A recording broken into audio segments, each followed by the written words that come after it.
예, 한국에 완결된 괴테 전집이 없는 것이 너무나 마음이 상해서 혼자라도 하겠다 생각을 해서 괴테 전집을 시작을 했는데 본문 20권 그다음에 연구서 4권 해서 24권을 낼 생각을 하고 시작을 했는데요. 제일 먼저 한 것이 식물론입니다. 왜냐하면은 식물론을 제가 식물을 좋아하기도 하지만은 저는 일하는 방식이 늘 가장 어려운 거 좀 먼저 해서 자연과학을 좀 먼저 할 생각을 했어요. 자연과학은 되게 3권으로 생각을 했습니다. 그 첫 권은 식물론이고 둘째 권은 색채론이고 셋째 권은 자연과학 일반 이렇게 해서 자연과학을 3권으로 예정이 되어 있습니다. 그래서 전체를 다 저 혼자 번역을 한다고 생각을 했는데 자연과학을 할 때 다시 생각을 했어요. 독일의 함부르크판도 그렇습니다. 자연과학 쪽은 조금 소장학자를 넣었더라고요. 왜냐하면은 자연과학은 우선 너무나 두렵고 낯선 것이라 정말 용어 하나 틀려도 큰일 나잖아요. 그래서 누군가와 같이 해야 되겠다는 생각을 했고, 그다음에 다른 한편에서는 이제는 조금 뭔가 도움닫게 하는 게 저는 너무 좋아서 그래서 자연과학에는 좀 제자들을 넣어야 되겠다 생각을 조금 했어요. 그래서 제일 먼저 같이 했고 색채로는 너무 방대하고 너무 힘들어서 누구더러 같이 하자고 할 수가 없었어요. 그래서 색채로는 저 혼자 하고 그다음에 자연과학 일반론은 또 지금 서울대에 있는 조향 교수하고 같이 하고 있습니다. 전체가 말은 한 손에서 나온 괴테 전집 했지만은 그래도 좀 자연과학 쪽은 그렇게 도움이 들어갔다는 말씀 드리고요. 이렇게 할까 해요. 자연과학 부분에 대해서는 그냥 이렇게 어수선하게 말씀드리고요. 그 다음에 요 문장 정도는 제가 읽어도 될 것 같으네요. 괴테의 자연과학은 자연과학 발달 초기에 경험을 토대로 이루어진 통찰이라고 요약될 수 있을 것이다. 세계를 그 가장 내면에서 지탱하고 있는 것이 무엇인지 그것을 알고 싶다던 파우스트의 인식욕은 괴테의 그것이기도 했다. 자연이며 생명의 본질을 꿰는 원리에 대한 탐구심이 기본적으로 있었고 그 바탕 위에 많은 관찰을 통한 경험을 축적하며 그 경험의 수치적 나열에 그치는 것이 아니라 경험들을 관통하는 하나의 원리를 찾아내고 증명해 보려는 과정을 그들은 보여준다. 자연과학은 당연히 많은 실험을 하고 또 경험도 많이 쌓이고 했는데 그것을 그냥 수치적으로 늘어놓는 게 아니고 언제나 뭔가 꿰는 걸 하나 보려고 애를 쓴 사람이었던 것 같아요. 괴테의 식물론에 대해서는요, 제가 그냥 좀 책이 없으신 분은 그냥 들으시면 돼요. 식물론에 대해서는 제가 좀 쓴 글을 약간 길지만 읽을게요. 괴테 식물론이 어떤가를 개괄을 하시고 나셔서 디테일을 들으시는 게 좋을 것 같아서요. 그냥 읽겠습니다. 괴테의 식물론에 대하여. 누가 꽃을 사랑하지 않으랴. 꽃을, 풀을, 생명을 경이롭게 바라보며 노래하지 않는 시인이 있으랴마는 괴테의 바라봄과 아낌은 각별했다. 유별났다. 노래에 그치지 않고 깊은 연구로도 이어졌다. 수많은 관찰과 경험을 토대로 학문의 길이 닦여갔고 정립되어 갔으며 관찰과 경험은 그 자체로서 나열되는 데 그치지 않고 그 모든 것을 꿰는 통찰을 더하곤 했다. 식물 변형론, 식물의 나선형 성향은 그 대표적인 사례이다. 식물에 대하여서는 괴테는 어려서부터 관심이 많았고 평생 관심이 많았다. 스스로의 식물에 대한 관심이 스스로의 식물에 대한 관심의 역사를 기록해 두었을 정도이다. 예, 본서 말미에 저자가 자신의 식물학 연구사를 알리다 첨부되어 있는데요. 그것과 식물학을 중심으로 작성된 괴테 연보를 참조하라고 써놨거든요. 괴테 생애에서 식물하고 관계되는 것만 연보를 따로 만들었습니다. 그러나 학술적 연구회로의 결정적인 전환점은 이탈리아 여행이었다. 1786년에서 88년까지요. 26세 때 잠깐 와본다 생각하고 왔던 그러다 생애 끝까지 있게 되는 소공국 바이마르에서의 궁정 생활을 11년 한 후 괴테는 바이마르 공국의 아우구스트 대공과 함께 공부하고 노는 친구였을 뿐더러 교육, 문공, 세무, 산업 4개 부처를 맡은 현직 장관이었다. 평민 괴테가 작은 바이마르 궁정 귀족들 틈에서 그 모든 직책을 수행하며 보냈다. 더 이상 견디기 어려웠던 37세의 괴테는 1786년 9월 3일 새벽 3시 불쑥 떠난다. 40이 되기 전에 공부 좀 해야 되겠다고요. 이탈리아로. 거기서 2년을 보내고 돌아온다. 많은 것을 보고 느끼고 배우고 돌아왔다.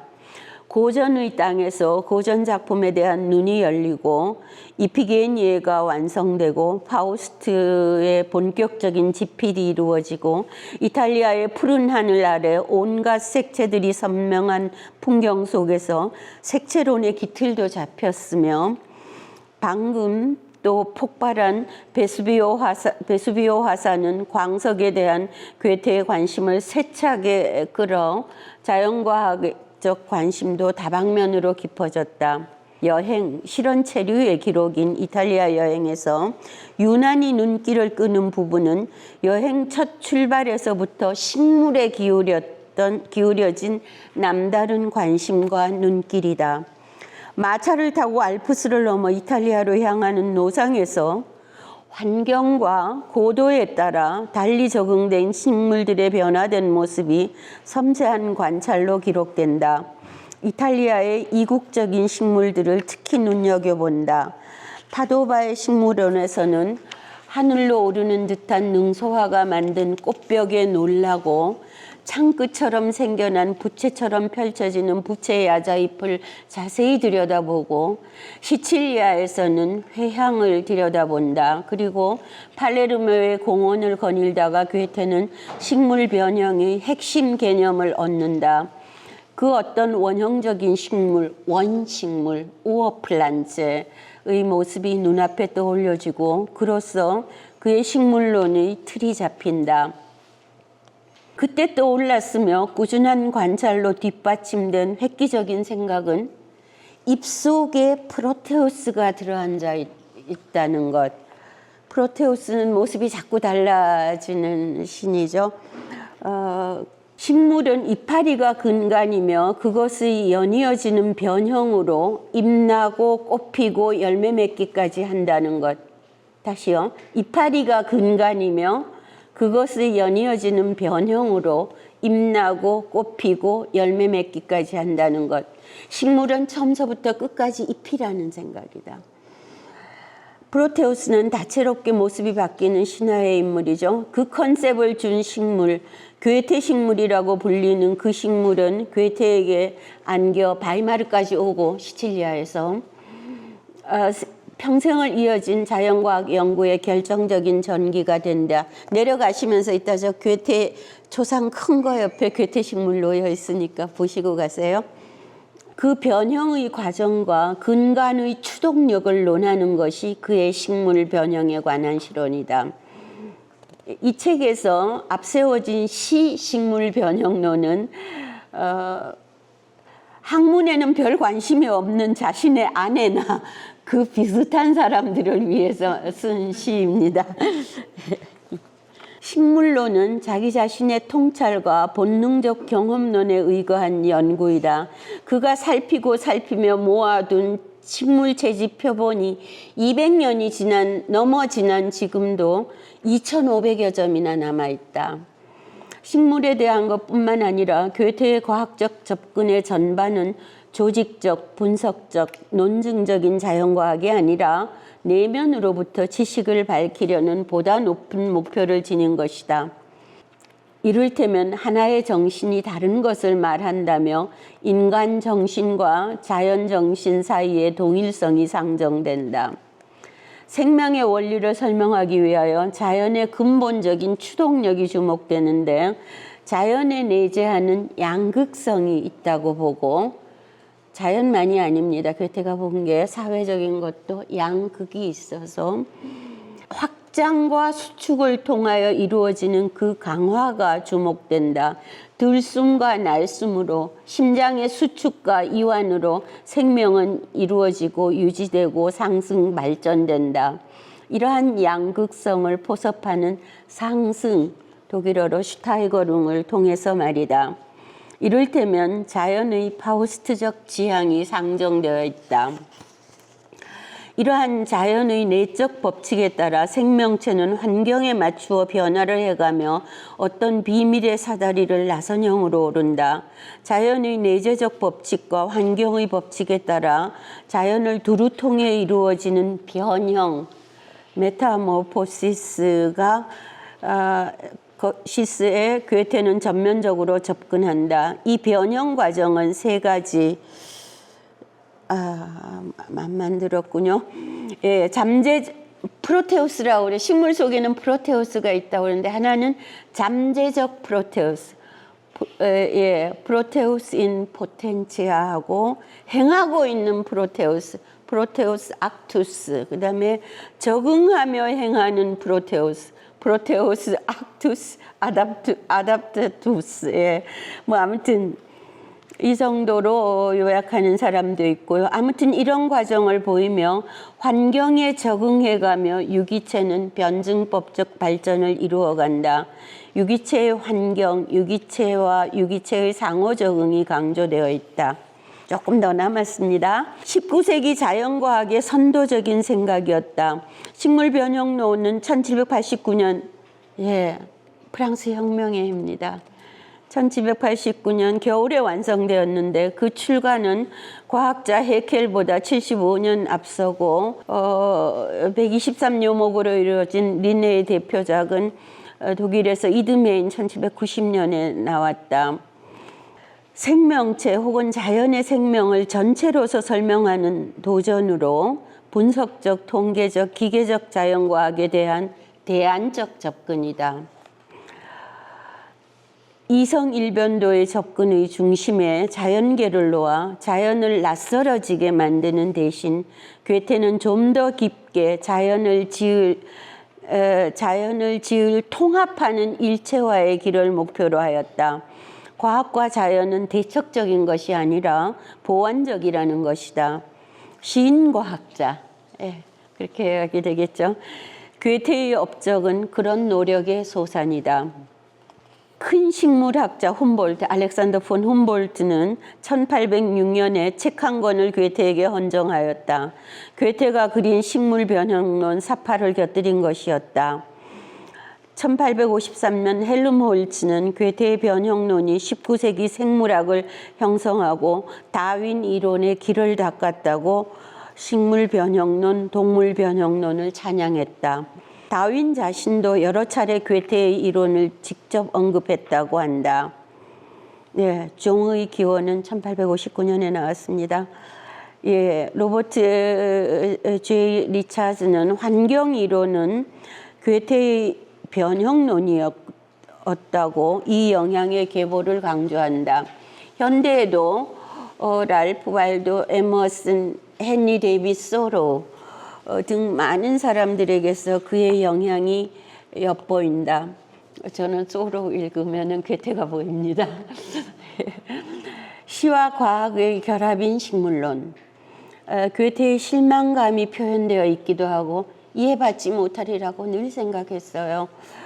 이해받지 못하리라는 두려움이 군데군데 조심스러운 언술로 깔려있고 마무리는 더더욱 그렇다. 전체는 이렇습니다. 그 시가 아까 그 아내와 같이 학문에는 별로 조예가 없는 사람들을 위한 시가 먼저 있고요. 그러니까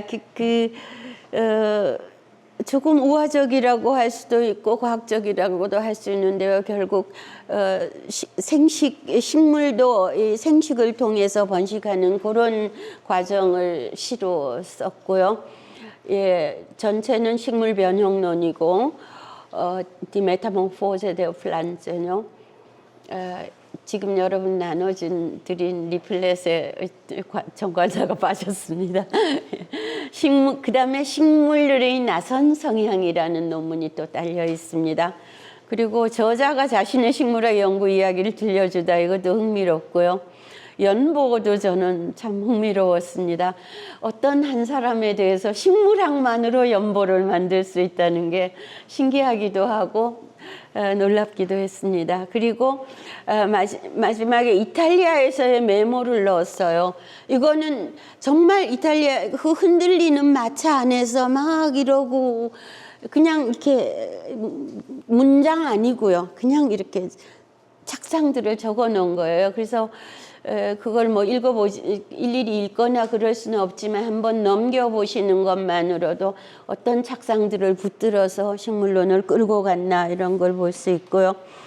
그 다음에 식물 변형론에 다루어지는 식물 70종 목록을 식물학자 이선하 교수님이 만들어 주셨는데 그것도 부족하셔서 괴테의 남다른 식물 사랑을 접하면서 하고 또 소감을 써주셨어요. 그때 한번 보겠습니다.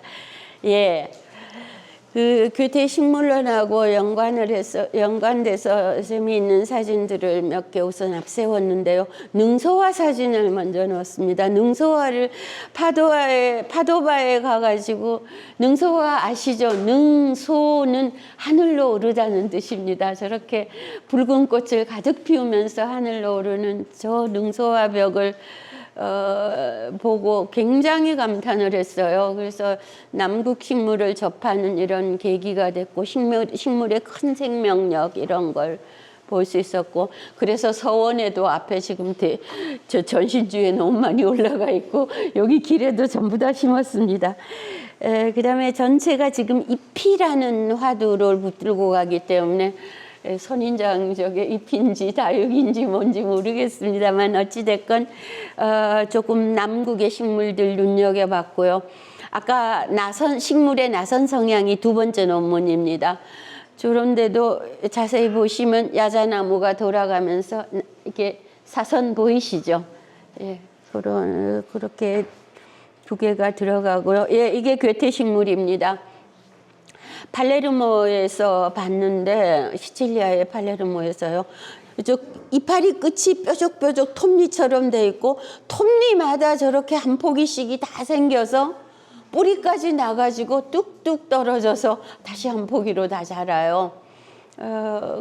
그래서 아주 특이한 식물인데 괴테가 이걸 보고 본인의 그 식물에 대한 생각에 뒷받침을 받았기 때문에 이 식물은 그냥 보통 괴테 플란트 이렇게 부릅니다. 추위에만 약해요. 너무나 잘 자랍니다. 제가 또 가만히 있겠어요. 바이마르에서 또 막 싸들고 왔더니 얼마나 뿌리 잘 씻어가지고 싸들고 왔더니 우리나라에 많이 있어요.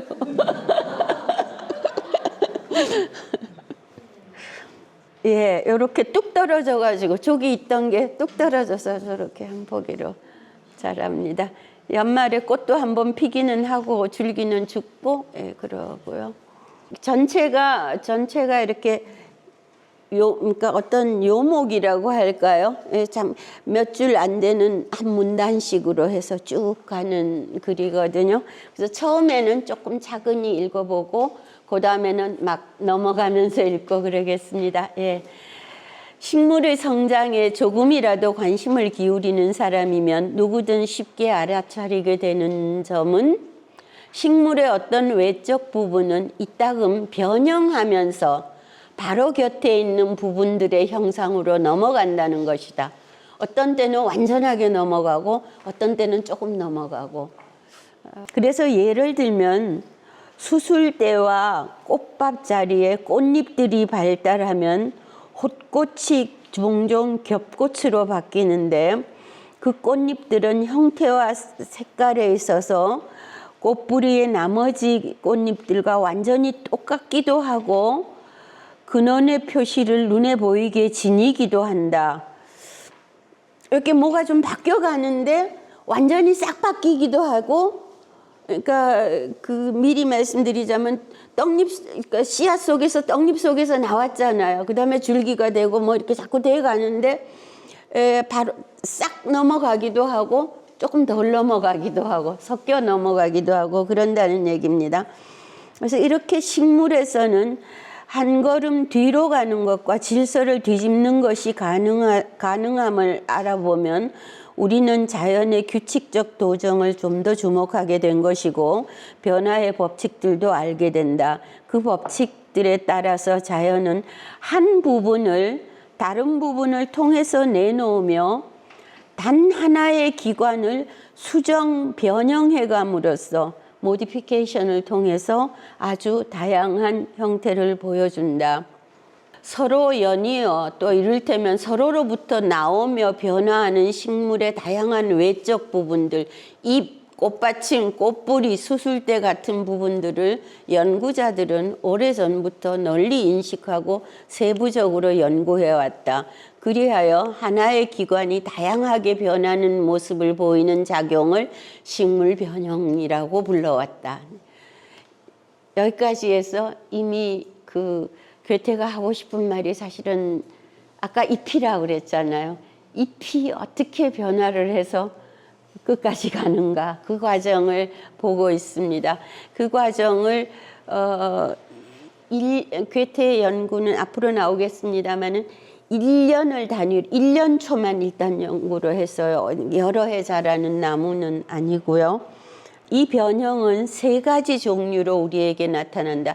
규칙적으로 나타나기도 하고 불규칙하게 나타나기도 하고 우연히 나타나기도 하고요. 뭐 갑자기 벌이 와갖고 이상한 꽃가루를 묻히면 또 우연히 나타나겠죠. 그래서 규칙적인 변형은 앞으로 나가는 혹은 전진하는 변형이라고도 부를 수 있을 것이다. 이 변형은 첫 떡잎에서부터 마지막 열매를 맺기까지 항시 단계적으로 작용하는 것이 관찰되며 한 형태의 다른 형태로의 변화를 통해 이를테면 어떤 비밀의 사다리 위에서 자연의 저정상, 즉 양성에 의한 종족 번식까지 올라가기 때문이다. 이는 내가 여러 해 동안 주의 기울여 관찰한 바이고 또 이를 설명하기 위해 현재의 이 실론을 시작하고 있기도 하다. 그렇기 때문에도 다음에서는 씨앗에서부터 열매 맺기까지 그침없이 전진하는 혹은 앞으로 나아가는 1년생에 국한하여 식물을 관찰하기로 하겠다. 뭔가 하면은요, 다시 한번 앞질러 본다면 우리는 대개 식물을 이렇게 배우잖아요. 여기는 암술, 여기는 수술, 뭐 이렇게만 여기 한국 책에서 갖고 온 겁니다. 이렇게만 배우는데 이게 이 생명이 씨앗에서부터 어떻게 저렇게 저기까지 이르는가 그 과정을 괴테는 보고 싶었던 거예요. 그래서 그 이야기입니다. 어쩌면 우리가 다 아는 것이 뭐 수술 암술이 모여서 뭐 어쩌고 그런 것 어쩌면 다 아는 얘기겠지만 그것을 차근차근 논증으로 가지고 가거든요. 그래서 규칙적인 거는 이제 차례차례 가는 거고 불규칙 변형은 뒷걸음질 치는 변형이라고 부를 수도 있다. 앞서의 경우 자연은 큰 목적을 향하여 서둘러 앞으로 나아가는 데 비해서 이 경우는 자연이 한 단계 혹은 몇 단계 뒤로 가기 때문이다. 앞서의 경우에서는 자연이 거역할 수 없는 충동과 힘찬 노력으로서 꽃을 피우고 사랑의 위협들을 이루기 위해 무장하는 반면 이 경우에는 뒤로 가는 경우에는 이를테면 긴장이 풀려서 머뭇머뭇하는 미정의 상태, 즉 우리 눈에는 즐겁지만 종족 내적 힘과 그 작용은 없는 상태에 있다. 식물은 빨리 가고 싶어 하는데 그래도 좀 머뭇할 때가 있어서 이 불규칙한 변형에서는 규칙적인 변형이 우리에게 숨기고 있는 것을 드러낼 수 있다. 거기서 우리가 오로지 출현할 수 있는 바를 똑똑하게 볼 수 있으며 그렇게 하여 우리의 목표에 가장 확실하게 도달하기를 바랄 수 있다. 여기서 잠깐 옆으로 가자면은 괴테의 이런 관찰은 굉장히 특이하고 중요해요. 우리는 보통 규칙을 어떨 뽑을다 그럴 때는 규칙만 이렇게 보고 불규칙은 배제를 하잖아요. 근데 불규칙에서 규칙이 안 일어날 때 왜 이럴까? 이런 과정이 오히려 보여주는 장점이 있다는 거예요. 예를 들면 색채론도 우리 눈의 효과를 통한 색채를 열심히 보다가 한 챕터쯤에서는 생명의 현상을 봐요.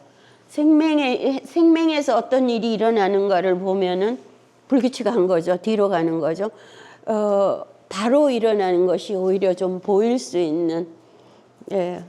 반면 세 번째 변형, 즉 우연히 밖으로부터 특히 곤충들을 통해 일어나는 변형은 논의에서 제쳐두겠다. 그걸 뒤쫓다 보면 우리가 따라가야 할 단순한 길에서 벗어나거나 목적에 멀어질 수도 있기 때문이다.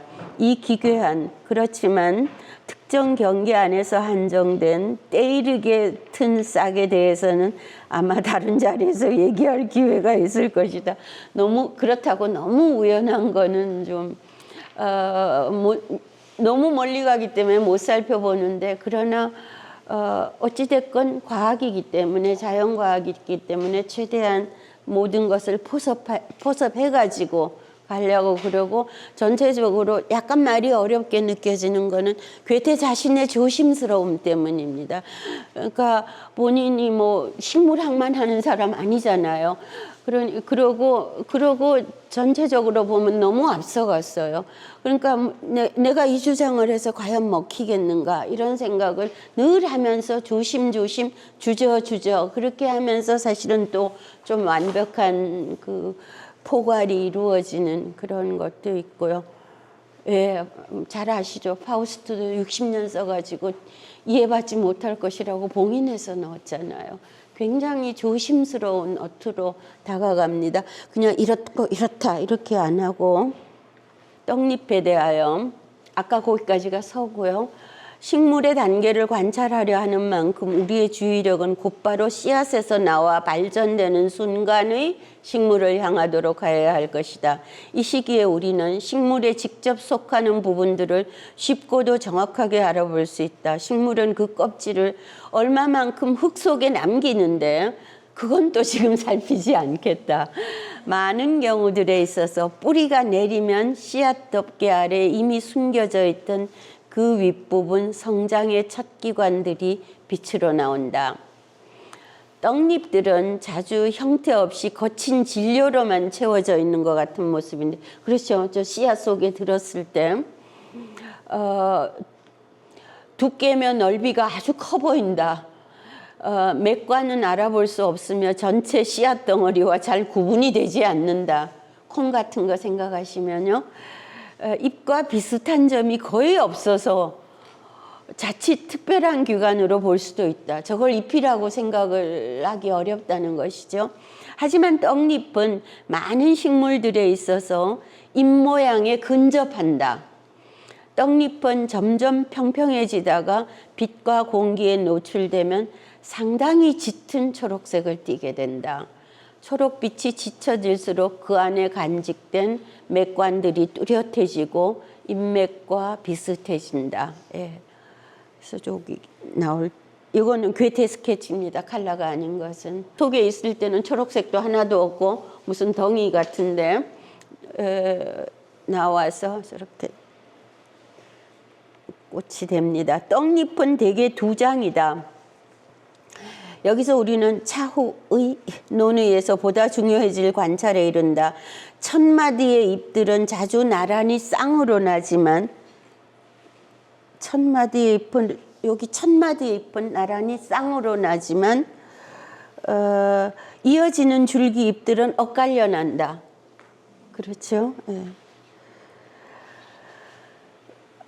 그러니까 떡잎에서는 후에는 자연이 나누고 서로 멀어지게 하는 부분들의 근접과 결합이 나타나는 것이다. 더욱 주목할 만한 것은 떡잎이 단일 축을, 하나뿐인 축을 에워싼 많은 작은 잎들이 모인 모습으로 나타나고 그 가운데서 점점 발전되는 줄기가 이어지는 잎들이 하나씩 주위에 돋아나는 경우이다. 특별한 경우입니다.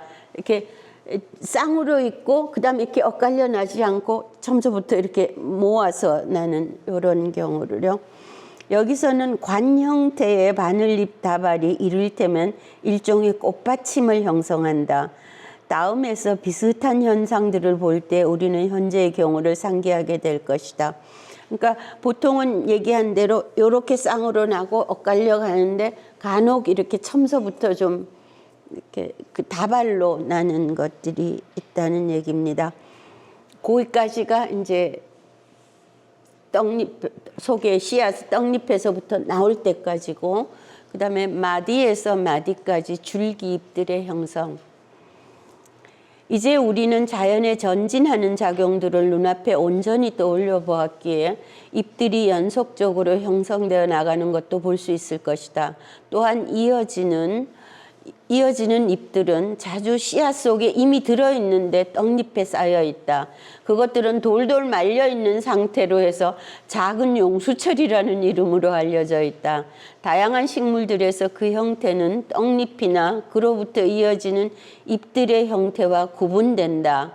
하지만 그 잎들은 대개 떡잎 안에서 이미 떡잎과는 차이를 보이니 납작하고 연하고 또 전적으로 진짜 잎으로 형성되어 있고 완전히 초록색을 띠며 눈에 보이는 마디 위에 놓여 있다. 이어지는 줄기 잎들과의 친족성을 부인할 수 없다. 그러나 주변부 즉 잎둘레의 형성이 완전하지 못하고 줄기 잎들보다 미숙하다. 예. 씨앗에서 나와서 이제 잎이 되는데 보통 잎하고 이제 가까워진다는 얘기를 이렇게 조심스럽게 어렵게 하고 있습니다. 그러나 여기서 이렇게 조심스럽게 얘기하지만 이루어지려는 이 힘이요, 전진하는 이 추동력이 주목되어서 마디에서 마디로 잎을 통해 걷잡을 수 없이 퍼져나가며 형성은 계속 이루어진다. 잎의 중심 잎맥이 길어지고 거기서부터 솟아나온 측 잎맥들이 다소간에 옆으로 뻗쳐지는데 잎맥들의 서로에 대한 이 다양한 관계가 잎 형태가 다양해지는 최우선적 원인이 된다. 잎이 좀 다르게 생성됩니다. 잎들은 그때부터 그 둘레가 들쭉날쭉하다. 깊이 패이고 여러 개의 작은 잎들이 한데 모아진 모습인데 이 경우에는 완전히 작은 가지들을 보여준다. 가장 단순한 잎 형태가 그렇게 연속적으로 최고로 다양화하는 눈에 띄는 예를 주는 것이 부채야자 잎이다. 몇몇 개의 작은 잎들이 연이어지는 가운데 측 잎맥이 앞으로 밀려나고 그리하여 부채 같던 외떡잎이 갈라져 나누인다. 그러다가 극도로 한데 모아진 가지 하나에 필적하는 복잡한 잎이 발전된다. 너무 어렵지요? 이겁니다. 잎이 처음에는 이렇게 제 밑에서부터 위로예요. 이렇게 있다가 이렇게 좀 벌어지다가 나중에 점점 벌어져서 부채처럼 벌어지는. 이거를 이탈리아 파두아 식물원에서 처음 봤거든요. 그래서 제가 가만히 있었겠습니까? 또 가서 찍었지요. 그런데 이따 어딘가 나올 겁니다. 괴테가 250년 전에 본 이 부채 야자나무를 그 나무 한 그루를 위해서 온실을 세워서 보관하고 있어요. 예, 파도바. 예. 파도바 오래된 대학이 있고 식물원이 좋습니다. 그래서 잎 자체가 점점 형성되어 나갈수록 잎자루도 같은 정도로 형성된다. 잎자루가 그 잎에 곧바로 붙든 아니면 특별한 경우 연속되며 쉽게 나누어지는 작은 줄기 하나를 만들든 간에 그러하다. 글씨만 보면 힘들어요. 이렇게 된다는 거예요. 이렇게 줄기에 바로 붙기도 하지만은 요 밑에 이런 걸 하나 만들어서, 그러니까 이 앞으로 나아가려는 원동력은 굉장히 큰데 그렇다고 막 그다음에 줄기 이렇게 가지는 않고 이렇게 좀 망설이다가 이렇게 가고 이런 그 자연의 힘을 주목하는 거예요. 그래서 독립적으로 홀로 있는 입자루 역시 이평상으로 변화하는 경향을 갖는다. 입자루니까 이렇게 가늘어야 되잖아요. 근데 이제 초기에는 이렇게 거의 잎처럼 이렇게 돼서 그 감귤류의 다양한 재배 식물에서 레몬이나 오렌지 같은 데서요. 그리고 같은 방식으로 물에 있는 것도요. 그러니까 미나리 아제비 속에 성장인다는데 뭐가 이름이 미나리 아제비 속 너무 어렵습니다. 라는 글을 아쿠아티쿠스인데요. 물속에서 만들어진 잎들은 실 모양의 잎맥들로 구성이 되어 있는데 물 위에서는 완전히 문합이 되어서 한데 붙은 표면이 형성이 된다. 저 밑에 저 줄기하고 위에 이파리하고 같은 거라는 거예요. 이게 환경 때문에 빨리 잎으로 발전하고 싶지만은 물 속에서 이게 잘 안 되니까 저렇게 가고, 문합이라는 이야기는 아시죠? 그러니까 예를 들면은 뭐가 이렇게 이제 생체에서 끊어진 걸 다시 이어서 좀 서로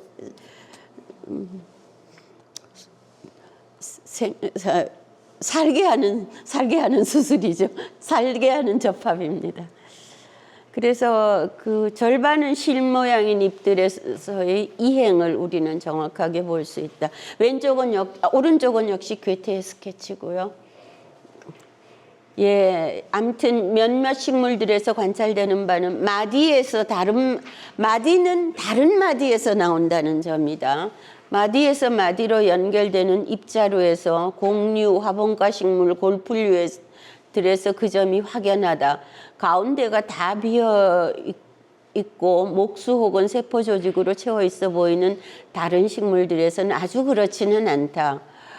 그러나 이제 전에는 식물의 내적 다른 부분들에 비하여 지금껏 주장되었던 소위 목수의 높은 지위는 골수요, 나무의 골수, 더 신뢰할 만한 근거들로서 논쟁된 바 있다. 또 어려운 말이 나옵니다.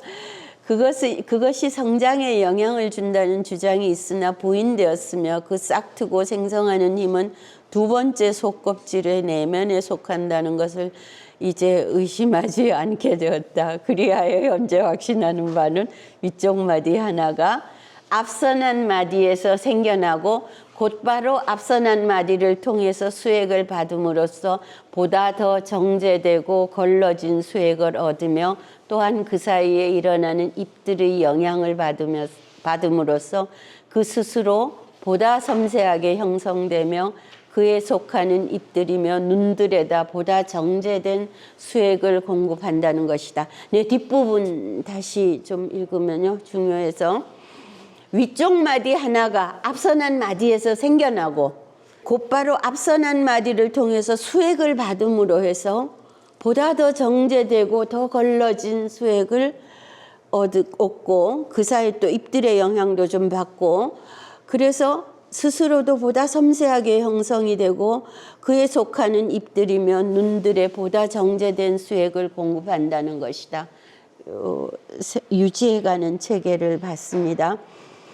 그래서 그 다음에는 개화, 꽃, 독일어 번역이 안 돼서 이러고 있습니다. 나중에 의견 주십시오. 독일어로 블리텐슈탄트인데요. 두 가지 뜻이 있습니다. 하나는 요 개화라는 자체를 나타내기도 하고 또 하나는 요 꽃의 턱, 이렇게 꽃이 이루어지는 요 부분을 나타내기도 해요. 그래서 여기는 개화일 것 같아요. 개화로의 이행은 보다 빨리 일어나기도 하고 보다 느리게 일어나기도 한다. 그냥 그림을 좀 봐야 될 것 같아요. 빨리 가서. 그러니까 뭔가 하면은 우리가 이미 아는 이야기가 나옵니다. 그러니까 떡잎에서 잎이 펴져서 줄기로 모였다가 또 잎이 펴지고 다시 줄기가 더 가고 이렇게 해서 이게 뭐냐 하면은 확장과 응축을 거듭하다가 이제 꽃까지 온 거예요. 그래서 우리가 아는 상식, 영양분이 지나치게 공급되면 어떤 식물에서는 개화가 방해를 받는다. 그죠? 꽃이 괴로울 때 꽃이 핀다고 그러죠. 요거는 일반적인 얘기인데 그게 왜 그런가 하면은 영양분이 지나치게 몰리면은 그 영양분을 어떻게 좀 처리를 해야 돼서 그게 바빠서 꽃이 못 피는 거예요. 그래서 꽃턱의 형성, 개화가 불가능해진다. 반대로 영양 공급을 중단하면 자연의 저작용이 식물에게서 쉬워지고 단축된다. 마디의 기관들은 정교해지고 정제되지 않은 수액의 작용은 보다 순수해지며 힘차지며 부분들의 변화가 가능해지고 또 막힘없이 일어난다. 예, 아무튼 수축과 확장을 거듭하면서요. 꽃받침이 이루어지는 꽃받침의 형성을 얘기하는데 이 변화가 이렇게 빨리 진행되는 것을 자주 보는데 이 경우에 줄기가 마지막에 형성된 잎의 마디에서부터 시작하여 위를 향하여 순식간에 길어지고 섬세해진다. 그리고는 그 끝에서 여러 장의 잎들이 하나의 축을 에워싸고 모인다. 하나의 축을 에워싸고 이렇게 뭔가 많이 갔다가 그 힘이 완전히 이렇게 모이는, 예. 그래서 이렇게 방사형으로, 그러니까 요것이 꽃에서 이렇게 되는데 사실은 씨앗에서도 어떤 것은 싹 틀 때 이미 이렇게 방사형으로 모여서 확장되는 것을 볼 수 있다는 거고요. 요런 겁니다. 그러니까 이렇게 펼쳐졌다가 응축돼서 다시 줄기가 돼서 올라갔다. 이게 한껏 모여서 지금 저 꽃턱이 되는 이런 과정이에요. 예, 나아가 우리는 여러 꽃들에서 변하지 않는 경엽, 줄기 잎들이 바로 화관 바로 아래서 꽃 바로 아래서 모여서 일종의 꽃받침을 이루는 것을 본다. 이것들은 그 형상을 그 자체에 완전하게 지니고 있기 때문에 여기서 우리는 눈에 보이는 모습과 식물학 용어만 떠올려 보아도 되겠다. 그 용어는 화엽, 즉 꽃잎이다. 예, 한껏 모였다가 한껏 그러니까 모든 힘이 저 꽃 받침에서 다 모였다가 집중됐다가 그 다음에 확 풀어지는 요거를 다뤘고요. 예, 요거는 부겐베리아죠. 이게 부겐베리아 보통 저 빨간색이 다 꽃인 줄 아는데 하나도 꽃이 아니에요. 저 속에 조그만 노란 게 꽃입니다. 그러니까 이미 이 모든 힘이 모였다가 여기에다가 힘을 주는 거예요. 미리 요걸 꽃받침 같은 역할을 하고 있어서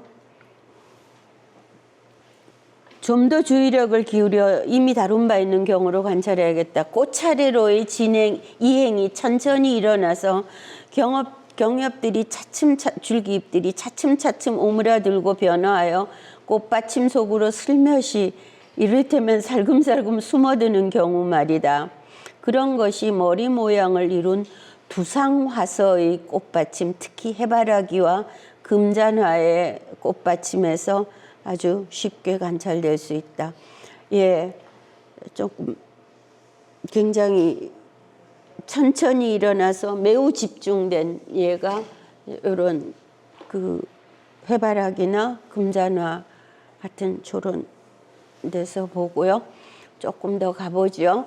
꽃뿌리는 꽃뿌리라고도 합니다만 꽃이지요. 그냥 화관이라고도 하고 이름이 너무 많습니다. 식물 속에서 차츰차츰 생성되는 정제된 수액을 통해 꽃받침이 나오게 되는 것을 우리는 보았다. 그렇게 꽃받침은 계속되는 장내의 정제기관이 되도록 정해져 있다. 이는 그 효과를 그저 기계적으로만 설명한다 해도 믿을만하다. 위에서 보았듯이 최고도로 한데 모이고 밀집된 맥관들이 지극히 섬세하고 또 지극히 정제된 필터링에 맞추어지기 때문이다. 이 수축과 이완 자체가 속에 들어오는 수액을 정제하는 과정이 속으로 일어난다는 얘기고요. 그래서 이 꽃받침에서 꽃으로 가는 거, 여기는 사진만 보셔도 알 것 같아요. 이게 꽃받침이 굉장히 긴장해서 모든 걸 모아서 꽃받침이 된단 말이에요. 그러다 보니까 꽃으로 갔는데 아직도 저 한 줄기가 튤립 한 줄기가 초록색이잖아요. 저기는 노란색이 돼야 되는데 아직 남아 있는 거죠. 여기로 옮겨가려는 힘이 굉장히 강해서, 예, 그래서 이게 색이 바뀌고 하는 거는 속에 이제 수액이 뭔가 바뀌어지고 해야 될 텐데, 그 이쪽에서 남은 힘이, 그러니까 단계로 착착착착만 가는 게 아니고, 그래서 남은 힘이 여기로 전해서 남겨지기도 하고 이런 거고요. 예, 이겁니다. 제가 저 표시가 조금 틀린데 주변부의 수축, 그러니까 수축과 확장이라는 거예요. 이 전체 발전은.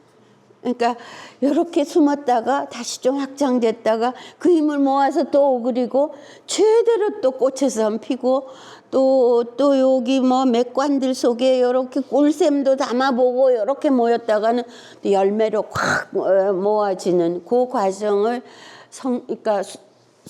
그러니까 수축과 확장이라고 그랬거든요. 우리도 그렇잖아요. 사람이 살아있는 것도 심장이 딱 수축될 때, 숨을 들이쉴 때 긴장해서 막 심장도 수축이 되죠. 내쉬면은 다시 풀어집니까? 그러니까 그게 되게 기본 생각이에요. 이 어떤 기본적인 원리가 자연에도 뭐 모든 식물에도 뭐 동물에도 우리에게도 이렇게 함께 흐른다는 그런 생각인 것 같아요.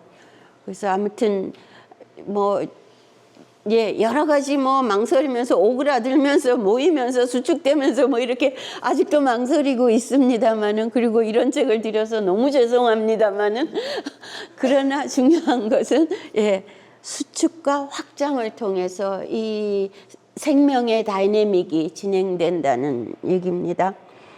그래서 어떤 현상이 또 일어난가 하면요, 카네이션 중에서는요, 우리나라 카네이션 그런 거 저는 못 봤어요. 괴테는 이탈리아에 가서 봤어요.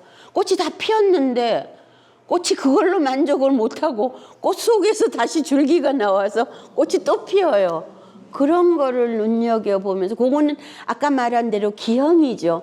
기형을 통해서도 이 수축과 확장이라는 어떤 이 정석인 이것이 보인다는 거죠.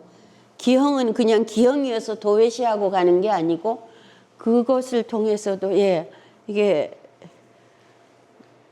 그 어디 굉장히 스케치를 아주 열심히 잘 해놨습니다, 괴테가. 그거 보고는 이제 이것이다 하면서 어디 뒤쪽에 스케치가 크게 있을 겁니다. 그래서 그 꽃과 줄기, 그러니까 이 줄기와 꽃은 정말 다른데, 겉보기에는 정말 다른데 친족성이 있다는 거예요. 가까워서. 아까 그 저기 밑에 줄기가 막 튤립에서 초록색으로 그냥 꽃으로 갔잖아요. 그래서 사실은 굉장히 여러 식물에서 줄기잎들이 꽃턱에 접근하기 전부터 이미 오래 색을 띠고, 아까 그 부겐베리아에서 보셨죠? 벌써 꽃은 아직 나오지 않았는데 지네가 먼저 다 색깔 이쁘게 띄어서, 물론 뭐 그것이 뭐 곤충을 유인하기 위해서 뭐 여러 가지 해석은 붙을 수 있겠지만은 이미 오랜 색을 띠고, 다른 또 어떤 것들은 꽃턱 가까이 가야 색을 띠고, 그러나 근본에서는 이 확장과 수축을 되풀이하는데, 여기 이 꽃 부분에서 그것이 굉장히 극대화돼서 나타나고, 그 과정은 또 속으로는 수액을 정화하는 이런 과정으로 표시가 됐습니다. 예, 아무튼 그 줄기잎으로부터 꽃잎으로의 그 이행이 그렇게 탁탁만은 아니고, 그 다이내믹 때문에 아직 남아 있으면서도 서서히 옮겨가는 그 과정도 보여주지만, 꽃과 꽃받침은 결국 친족성이라는 거죠. 서로 그렇게 겉보기는 다르지만 그게 완전히 다른 게 아니고 근본에서는 같은 것이 그렇게 가고 있다는 거고요. 그 다음에 꽃가루 기관으로 가보겠습니다. 이제 꽃 안에 꽃가루 기관들이 들어있잖아요. 거기도 또 문제가 꽃 안에는 꽃가루도 있고 뭐 꿀샘도 있고 여러 가지 있을 수 있는데 전혀 다르잖아요. 꽃가루하고 꽃하고는 이거는 겉보기로는 완전히 다른데 친족성이 있다고 이 사람은 또 본 거예요. 그것도. 그래서 여기를 보면은 그러니까 꽃이 저 안쪽에 이제 다 모여서 거기서 저기 뭐 수술인지 암술인지 나오고 있잖아요. 그런데도 꽃은 또 솟아 나와요. 그 옆에서.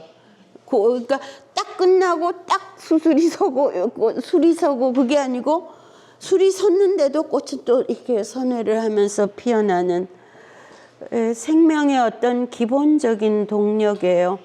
그래서 왼쪽에 꽃잎이잖아요. 근데 요쪽에 오면은 요쪽에 왼쪽은 수술인데 저기 어느 게 수술이고 어느 게 꽃잎인지가 좀 불분명할 정도로 꽃잎이 다 꽃잎만 아니고 그 중에 일부는 수축이 돼서 수술이 되는 생식기관이 되어가는 이런 과정들을 주목해서 봤고요. 예, 다 마찬가지입니다. 뭔가 끝난 것 같은데 얘네들이 저렇게 다른 것, 술하고 잎은 다른 것 같은데, 거기서 이제 이 사람은 그것도 친족성이 있다고 보는 것이죠. 저 안에 작은 꽃잎들은 뭐 거의 동시적으로 생겨나지 않았나 이런 생각을 하는 것 같아요. 그래서 한 송이 꽃 안에서 그것이 겹꽃이 됨으로 해서 한 송이 꽃 안에서 그것이 겹꽃이 됨으로 해서 왼쪽에 보이시죠? 그렇게 해서 꽃가루 기관들도 발전이 되고 그럼으로써 수정도 일어난다. 그러니까 하나로 안 머물고 얘가 꽃잎이 이렇게 크게 이렇게 있다가 작은 꽃잎이 생기면서 그 안에서 꽃가루 기관까지 생겨나는 과정으로. 그래서 우리가 지금까지 본 게 뭔가 하면 꽃잎으로 펼쳐진 것을 본 기관들이 다시 최고로 수축되어 있으면서 동시에 최고로 섬세화된 상태로 나타나면 꽃가루 기관 하나가 생겨난다. 그것을 통해 위에서 논한 바가 다시 증명되며 우리가 점점 더 주목하게 되는 바는 번갈아 일어나는 수축과 확장 작용이다. 이 번갈아 일어나는 수축과 확장 작용을 통하여 자연은 마침내 목표에 이른다. 그러니까 어느 날 툭 튀어 올라가지고 저기 올라가는 게 아니고 이렇게 간다는 거죠. 예, 그래서 물백합이라는 건데요. 이게 여기 가운데 이파리인데 이렇게 순서를 이렇게 좌우로 늘어놓은 거예요. 저쪽에 가면 꽃의 생식기관이 잎이 꽃의 생식기관으로 가는 과정을 연속적으로 그려놨어요. 물론 흑백은 다 괴테 그림입니다. 그래서 꿀샘이 있는데 꿀샘도 꽃잎으로부터 꽃밥 아무튼 요것으로의 느린 이행이 일어난다. 단번에 가지는 않고 천천히. 그래서 이것도요, 다시요. 꽃잎들이 이미 꽃밥과의 친족성을 보여주는데 그 형상은 눈에 띄게 바꾸지 않으면서도 꿀 같은 액을 분비하는 미세한 페임이나 분비선을 지니고 있음으로써 그렇다. 이 액이 아직 다 이루어지지 않고 완전히 결정되지 않은 수정액이라고 어느 정도 추측이 된다. 그러니까 그러니까 천천히 가는데 결국 꽃잎이 이렇게 줄어들어서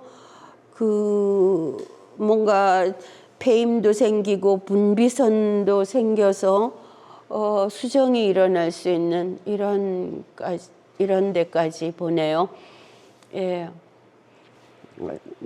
말은 굉장히 조심스럽습니다. 그래서 이제 뭐 여러 기관들을 봅니다. 물매화나 그 좌우지간 잎이 어떻게 저 꽃잎 속에서 어떻게 저 꿀샘들이 생겨나고 뭐 이런 거를 예를 자꾸 들어요. 저기 수술샘과 꽃샘의 중간 단계의 여러 형태들이 나오는데요. 거듭거듭요. 꽃 속의 꽃이라고 불리는 경우를 봤는데요. 꽃잎들의 형성은 원래 확장을 통해서 일어나죠. 그런데 이 꽃 속의 꽃은 반대로 수축을 통해서 따라서 꽃가루 기관들과 같은 방식으로 이루어지기 때문에 그 활짝 펼쳐진 완전한 꽃 안에 보다 작은 오므려진 꽃 속의 꽃이 보인다. 수서나 협죽토, 선홍초 속에서 그렇다. 그러니까 이파리가 줄어들어서 꽃가루 기관이 되기도 하지만 저렇게 또 하나의 꽃으로 이루어지는 경우도 생긴다는 것이죠. 그 달라 보이는 기관들이 거듭 말씀드리지만 결국은 눈에 보이게 혹은 보이지 않게 이것이 이행된 것이 옮겨가는 것이라는 얘기를 많은 예시와 경험을 통해서 제시하는 겁니다. 뭐 이 이꼬르 MC 자승이라는 거 우리 들어서 알지만 우리가 그걸 논리로 들을 때 무슨 수로 알겠어요? 정말 많은 이 논증이 들어가고 해야 따라갈 수 있겠죠, 그죠? 그러니까 그냥 씨앗에서는 꽃이 피는 거야. 그러면 되죠. 그러면 되는데 그것이 어떤 다이내믹으로 꽃이 되어가고 열매가 되어가는가를 많은 예들을 통해서 살펴봐요. 여기는 요 강낭콩 같은 거 우리도 아는 건데 꿀샘 꽃 속에 하얀 게 저 꿀샘이래요. 그러니까 이게 정말 꽃잎이 그 꿀샘이든지 뭐 기관이 됐다는 게 너무나 눈에 보이잖아요. 뭐 생각할 수 있습니다. 뭐 이거 꼭 알아야 되나 이런 생각도 드는데 생각해 보십시오. 내가 꽃을 봤을 때 저거는 꽃이야, 저거는 나무야 그러는 거하고 야 강낭콩에는 꿀샘이 이렇게 보이네. 이럴 때는 이 인생의 질이 다릅니다. 그래서 꽃가루 기관에 대해서 몇 가지 덧붙였다 그러는데요. 뭔가 이걸 다시 정리했습니다. 수정기관들도 뭐 나선형 맥관이 생기고 뭐 여러 가지 있을 수 있지만 다시 다양한 식물 부분들이 가진 내적 동일성이요. 정말 겉보기에는 다른데 그것들이 안으로는 같은 거라는 얘기죠. 예. 그래서 요 안에 요 꽃가루들 안에는 굉장히 섬세한 수액이 들어 있어서 거기서 화분이 이제 그 수정이 이루어지고요. 벌이 옮기고 뭐 그럽니다. 예, 그다음에는 암술대 얘기를 하는데요. 암술대를 시방에서 암술대를 분리하여 관찰한 시방 안에 뭐 이것저것 다 있는데 암술대는 보통 많이 툭 튀어나오고 이래서 그걸 좀 한번 조금 더 눈여겨보자 이렇게 됐습니다. 암술대는 거의 꽃밥이 없는 수술대를 닮았다. 수술에는 꽃밥이 이렇게 달려 있잖아요. 암술대는 그냥 꽃밥이 없는 수술대를 닮은 것 같은데 역시 그 생성의 친족성은 계속 볼 수 있어서 마치 그 꽃밥이 없는 수술대가 여러 개가 합쳐진 게 암술대처럼 보인다는 것이어서요. 그래서 그 조심스럽게 얘기를 합니다. 수정이라는 것은 일종의 문합이라고 부르려는 생각이 한결 적절하고 한결 설득력이 있어 보인다. 예, 그러니까 뭔가 다른 게 그냥 턱 만나서 척 이루어져서 이게 아니고 우리가 정말 어떤 수술 불가피할 때 뭐 내장을 조금 뭐 위를 좀 잘라서 이렇게 절제를 해서 또 수술을 해서 붙이면 서로 이렇게 만나서 살잖아요, 같이. 그것도 수정도 뭐 그냥 낯선 것끼리 찡이 아니고 수정도 일종의 문합 같은 게 아닐까 그런 생각을 해요.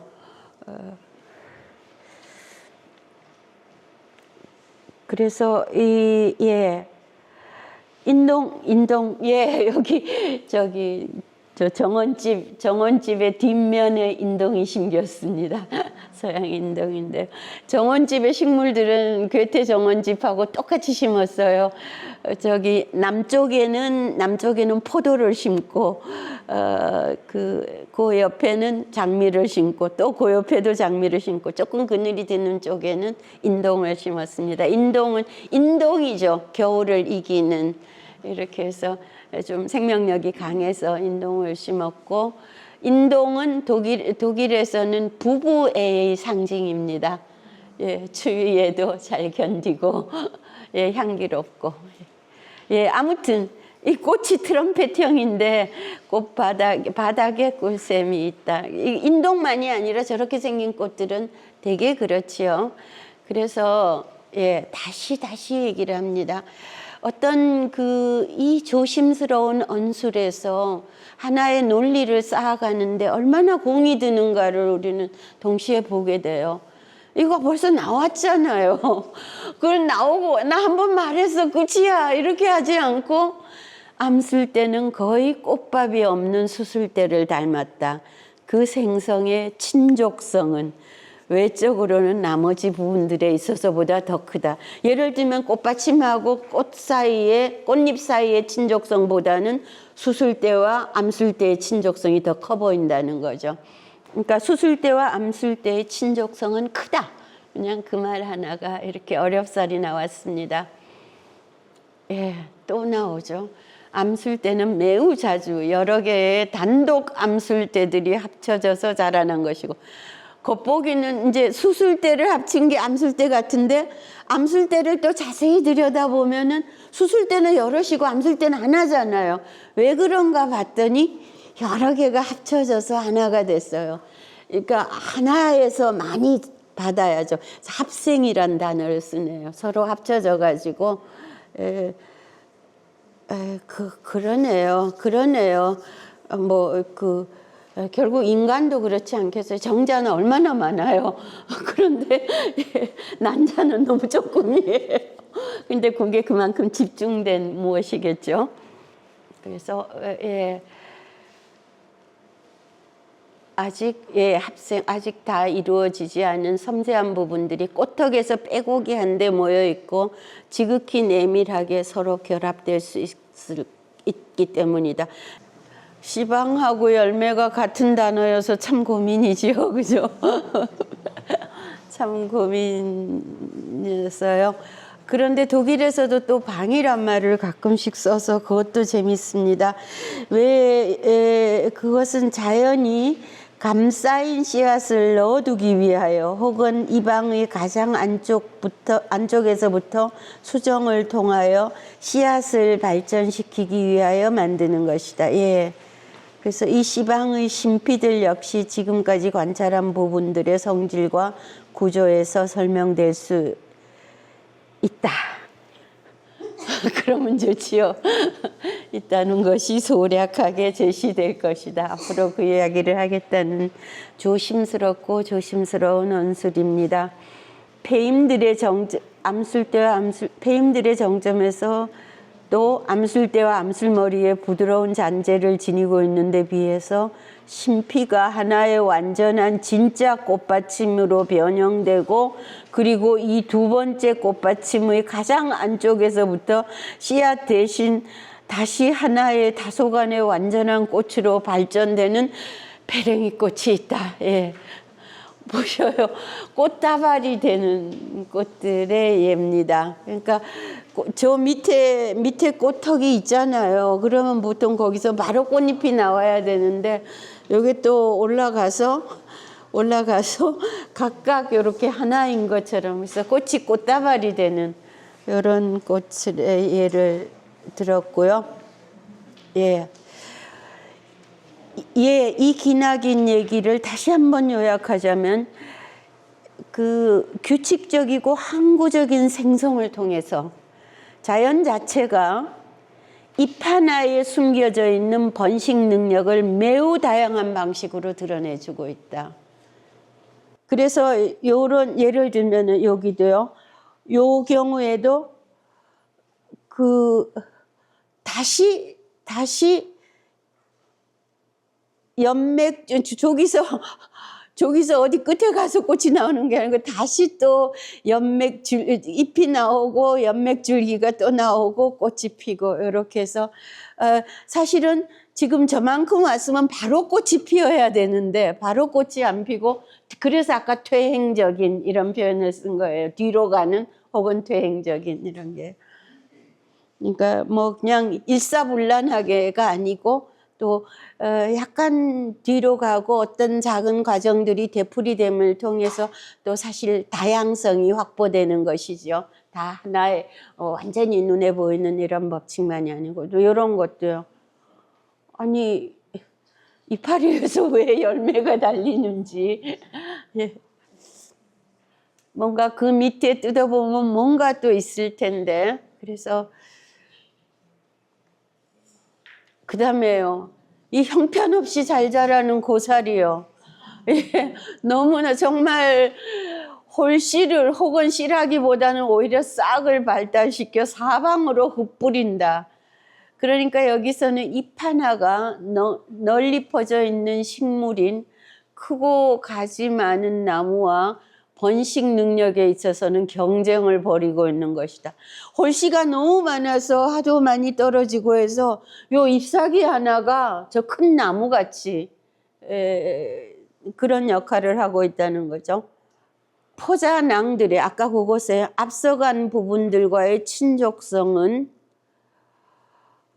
그다음에 뭐 씨방 바로 위치하며 씨방과 떼어놓을 수 없게 결합된 암술머리를 통해서도 보인다. 암술머리의 잎 형태와의 친족성. 암술머리와 아까 암술머리가 잎 같았죠. 그 친족성은 위에서 언급했지만 여기서 다시 한번 제시할 수 있다.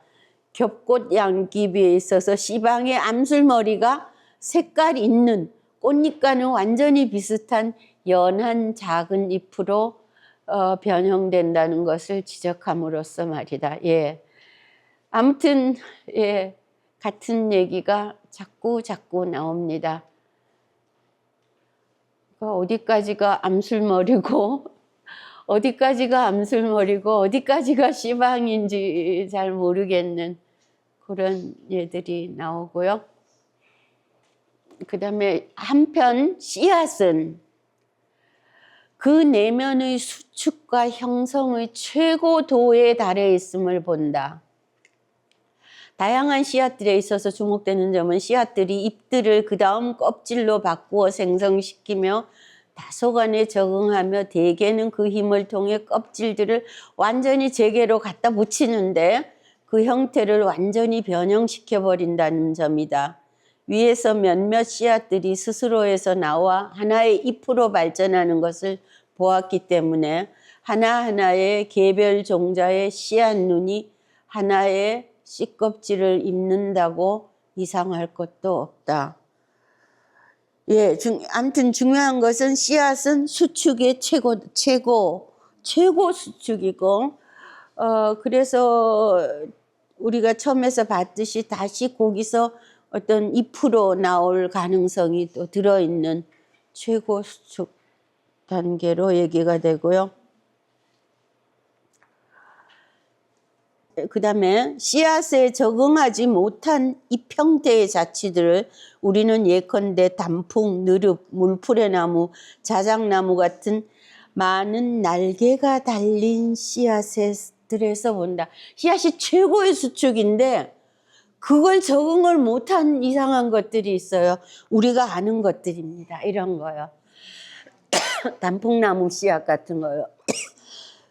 씨앗이 최고로 수축해서 들어가야 되는데 지가 그 적응을 못하고 저렇게 이파리처럼 되어 있는. 중요한 거는 예 그래도 수축은 됐는데 저 날개 달린 씨앗이 수축이 제대로 안 이루어진 이파리의 어떤 잔재 같은. 요컨대 요컨대 잎과 씨앗의 친족성을 보여주는 예로서. 이건 사실 어떤 의미에서는 기형적인 것이죠. 그럼에도 불구하고 아까 거듭 말씀드린 대로 기형적인 것을 통해서 우리가 굉장히 법칙적인 걸 다시 확인할 수 있다. 뭐 이런 예가 되겠습니다. 어찌됐건 단풍나무 날아가는 잎이 아직 완전히 수축되지 않는 잎과의 친족성을 매우 잘 드러내는 씨앗이다, 이렇게 생각하시면 되겠습니다. 이제 끝 무렵을 향해 갑니다.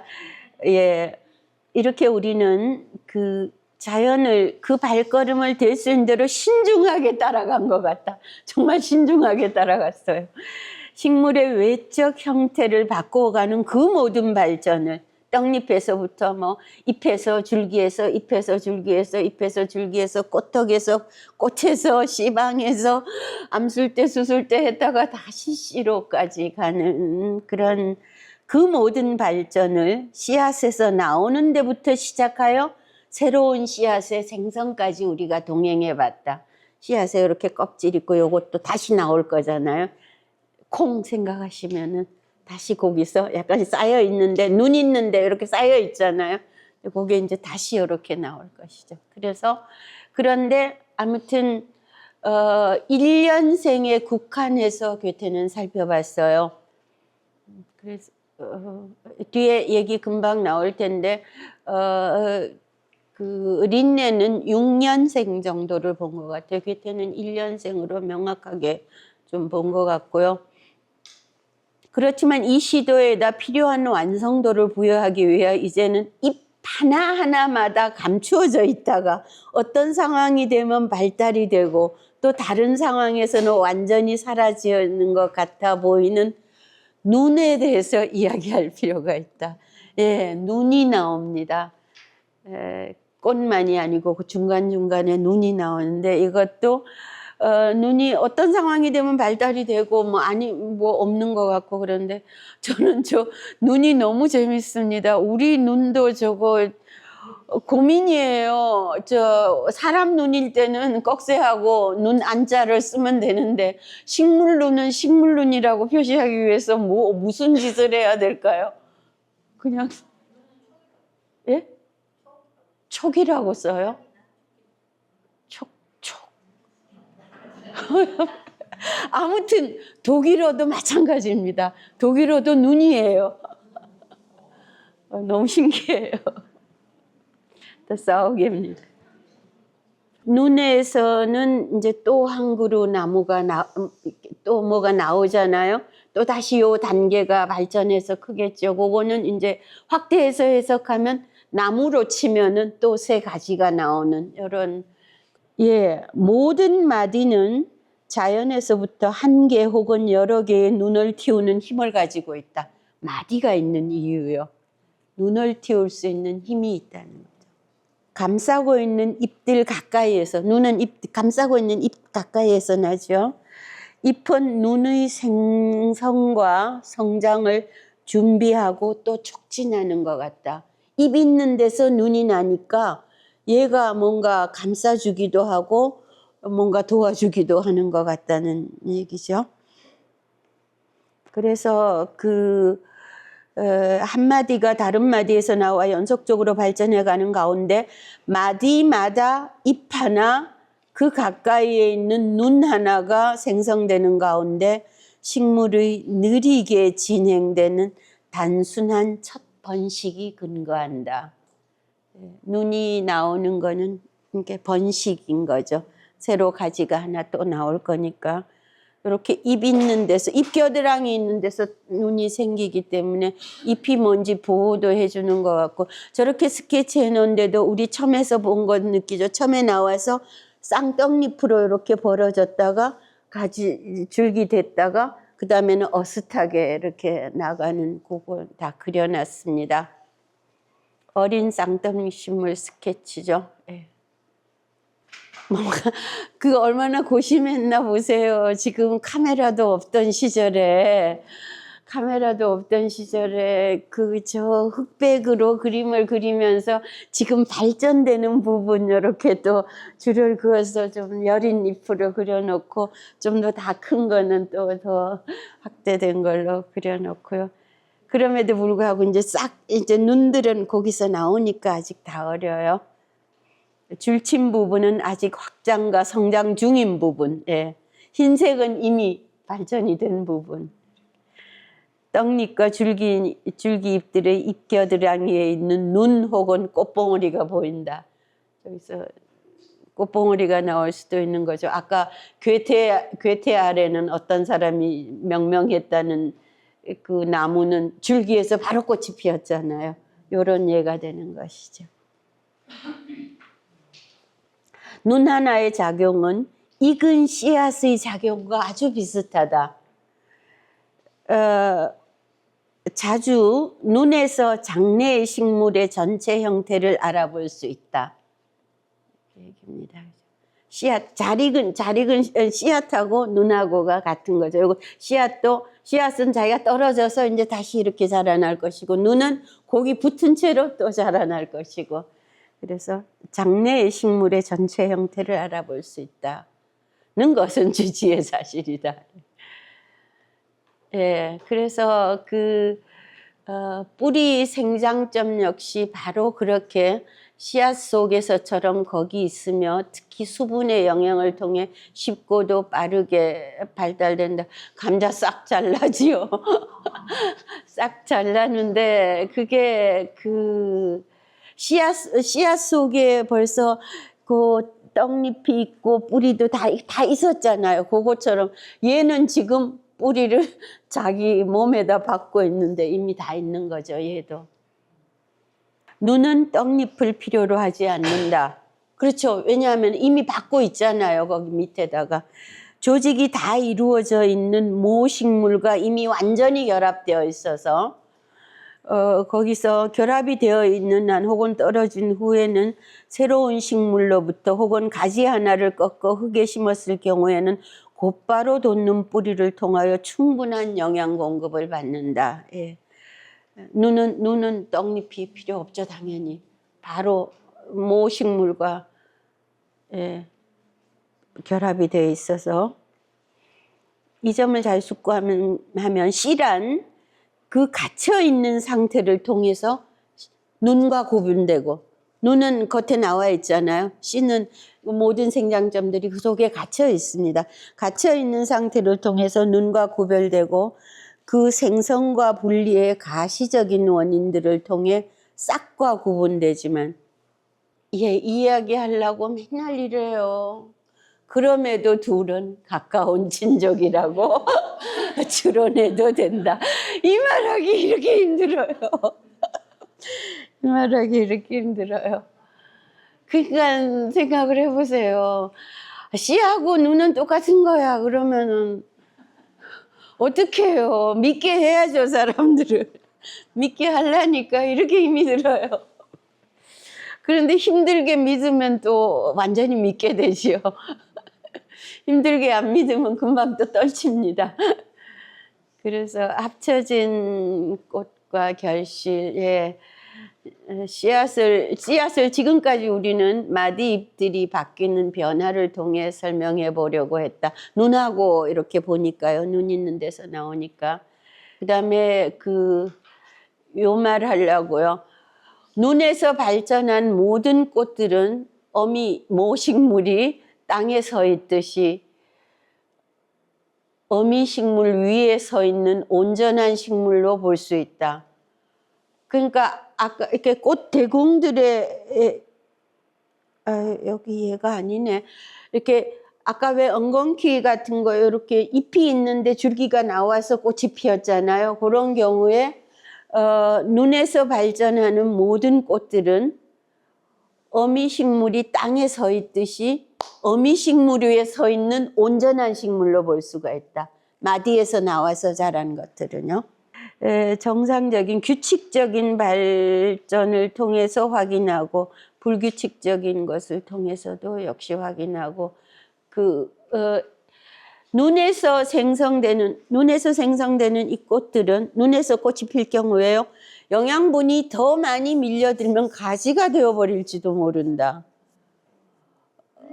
왜냐하면은 영양분이 많이 밀려들면 그 영양분을 정제해야 돼서 꽃을 피울 시간이 없고 정제작용이 나면 가지가 되고 그다음에 꽃이 마디에서 마디로 발전하듯이 줄기 잎의 변화도 그런데 그것들은 점점 더 수축하여 마침내는 거의 완전히 사라진다. 예. 벅찹니다. 아무튼, 예, 눈에서 나와서 이렇게 자라는 것들은 독립된 하나의 꽃으로 식물 한 포기로 볼 수가 있고, 그런 꽃이 되는 거는 거기 영양분이 부족했기 때문에 그냥 빨리 꽃을 만들고 영양분이 좀 넉넉하면은 그것도 가지를 뻗어서 가지로 간다는 거죠. 가지에서는 수액의 정제작용이 일어나기 때문에 이렇게 이제 하나의 집합 꽃잎에 둘러싸여 발전된 씨들이 양성의 작용에 의해 형성되고 발전된 진짜 눈이라는 점이 우리 눈에 보인다.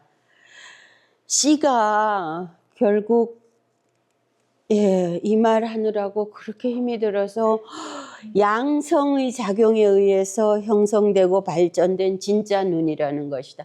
그러니까 잎겨드랑이에서 나오는 눈은 지금 모식물에 의지해서 한 포기가 되려는 것이고 씨는 양성이 딱 합해져 가지고 사실은 모든 그 생명체를 담고 있는 눈이라고 할 수 있다는 거죠.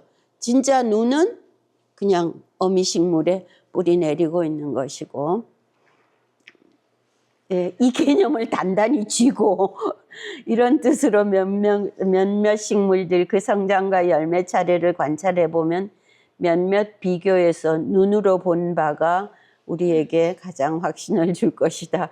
아이고, 확신을 주자면 우리가 많이 봐야 될 것 같습니다. 예, 아무튼 씨들이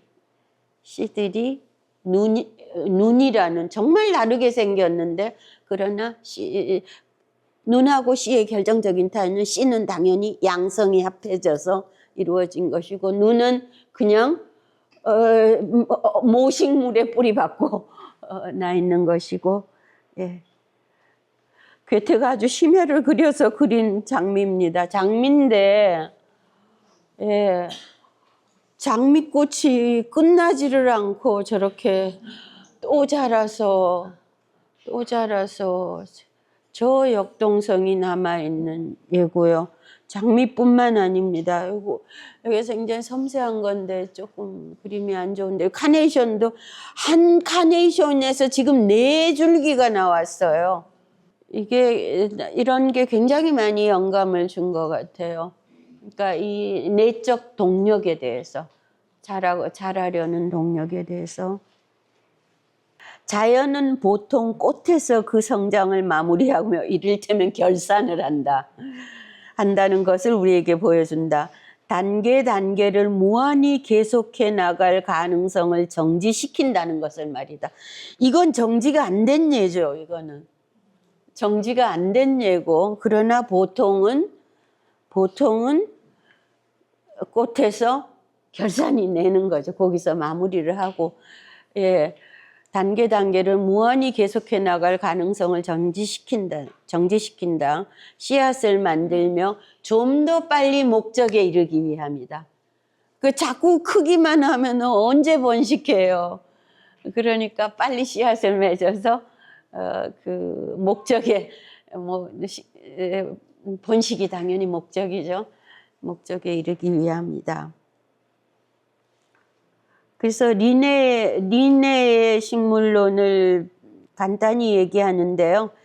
예, 리네는 1년생 식물은 별로 고려하지 않았는데 왜 그랬는가 하면 리네는 죄송합니다. 못 읽어봤습니다. 책을 보고 너무 질려가지고 읽을 수가 없어요.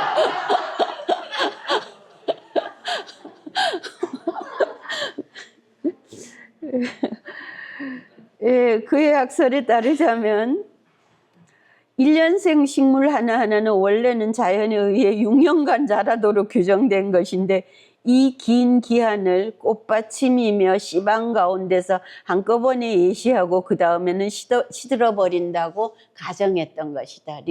린네는요. 6년 가야 될 건데 얘들이 일찌감치 조급증이 들어가지고 마무리한 예로 보았고, 우선 나를 크게 쓸 걸 그랬네요. 나는 우선 1년생 식물의 성장을 따라갔다. 그 관찰 결과를 다년생 식물이다 적용하는 것은 쉽다. 고목에 맺히는 꽃봉오리 하나하나를 1년생 식물 한 그루로 볼 수 있기 때문이다. 얘기는요, 린네는 6년 자라도록 규정된 것인데 이 기한을 못 참고 1년 만에 끝낸 게 1년생 식물이다 이렇게 생각한 것이고, 괴테는 나는 1년생만 관찰을 했지만은 그 고목에 맺히는 꽃봉오리 하나하나를 1년생 식물 한 그루로 볼 수 있다. 뭐 이렇게 해서 자기께 조금 적용이 더 옳다는 얘기를 그 말까지는 안 하고요. 일단 그렇게 합니다. 그래서 요약 정리를 하자면 어떤 식물은 그것이 그 생명력을, 아까 저는 계속 다이나믹이라는 얘기를 썼습니다만 생명력이죠, 결국은. 그 생명력을 드러내는 과정을 계속 관찰하면 우리는 그 과정이 이중의 방식으로 일어남을 알아볼 수 있다. 우선 줄기와 잎을 내는 성장을 통해서, 다음으로는 꽃을 피우고 열매를 만드는 가운데서 완성되는 번식을 통해서이다. 예, 성장을 좀 더 상세히 살펴보면 보이는 것은 식물이 싹이 틈으로써 마디에서 마디로, 잎에서 잎으로 계속되고, 번식 역시 똑같이 일어나는데 번식은 꽃과 열매를 통해서 단번에 일어나며 연속점이라는 점에서 또 일련의 개별적인 발전 가운데서 보인다는 점에서 구별된다. 그런데 차례차례 드러나는 이 싹 트는 힘이 단번에 큰 번식을 발전시키는 꽃 피고 열매 맺는 저 힘과 아주 정확히 친족이다. 친족을 빼면 되지가 않겠습니다. 예, 이렇게 꽃과 열매는 막 단번에 이렇게 갖다 뿌리는데 잎 마디에서 마디로 자라는 건 어찌됐건 천천히 자라는데 그것이 같은 힘이라는 거죠. 꽃에서 열매 맺는 거나 줄기에서 잎 나고 또 줄기 나고 또 줄기 나고나 사실은 매우 다른 외양이지만은 꽃 피고 열매 맺는 그러니까 단번에 큰 번식을 발전시키는 꽃 피고 열매 맺는 힘, 그리고 싹 트는 힘, 이것이 같은 정확히 친족이라는 거죠. 싹이 터서 잎 틔우고 줄기 피우고 요 힘하고 꽃에서 바로 열매 맺고 요것이 같은 힘이고, 다양한 상황하에 놓음으로써 어떤 식물을 계속 싹트게끔 강제할 수도 있는가 하면 반대로 꽃받기 혹은 개화를 촉진시킬 수도 있다. 보다 덜 정제된 수액이 더 큰 정도로 밀려들면 앞에 일이 일어나고 그 가운데서 보다 눈에 보이지 않는 힘들이 우세하면 뒤에 일이 일어난다.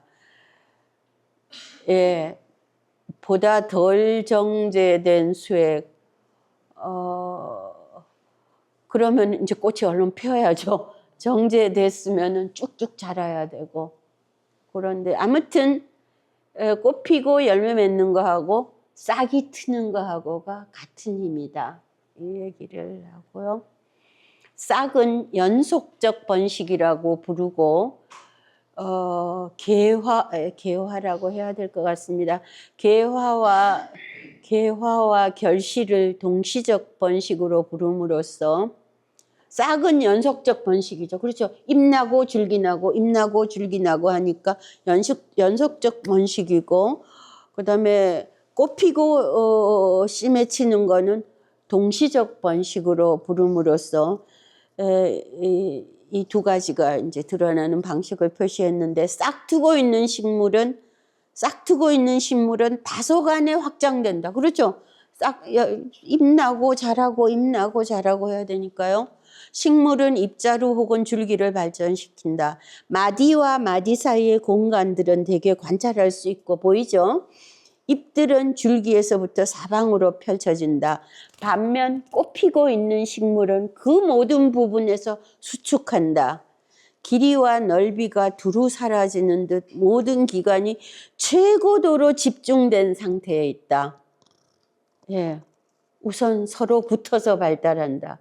이런 얘기 하느라고 암술도 막 붙어 있다. 뭐 암술도 수술하고 비슷하다. 이런 거에서부터 시작해서, 예. 꽃 피고 있는 식물은 모든 부분에서 최대한 힘을 모아서 이제 씨앗을 만들고, 싹트고 있는 식물은 계속 뻗어나가서 확장을 한다. 그런데 식물의 상태는 싹트는 중이기도 하고 꽃이 피는 중이기도 하고 열매를 맺는 중이기도 하다. 하지만 언제나 오로지 같은 하나의 기관이다. 이 기관이 다양한 사명을 띠고 또 자주 변화된 형태로 자연이 내려준 지침을 이행하는 것이다. 변화된 형태로 자연이 내려준 지침을 이행하는 것이다. 줄기에서는 잎으로 확장되고 지극히 다양한 형태를 취하는 같은 기관이 꽃받침에서는 수축되고 꽃잎에서는 다시 확장되며 생식기관들 가운데서는 다시 수축되었다가 마지막에 열매로 확장이 된다. 자연의 이런 작용에는 다른 작용이 동시에 동반된다. 즉 다양한 기관들이 어떤 수와 정도로 하나의 중심을 에워싸고 집결된다. 그렇지만 어떤 식물들은 어떤 특정 상황 하에서는 자주 이를 건너뛰거나 다중으로 변화한다. 다양한 기관들이 아무튼 하나의 중심을 에워싸고 집결된다. 예, 잎도 이렇게 다양한 기관들이 하나의 중심을 에워싸고 집결된다. 요거 조금 더 자세히 봐야 될 것 같아요. 너무나 잘 보여서.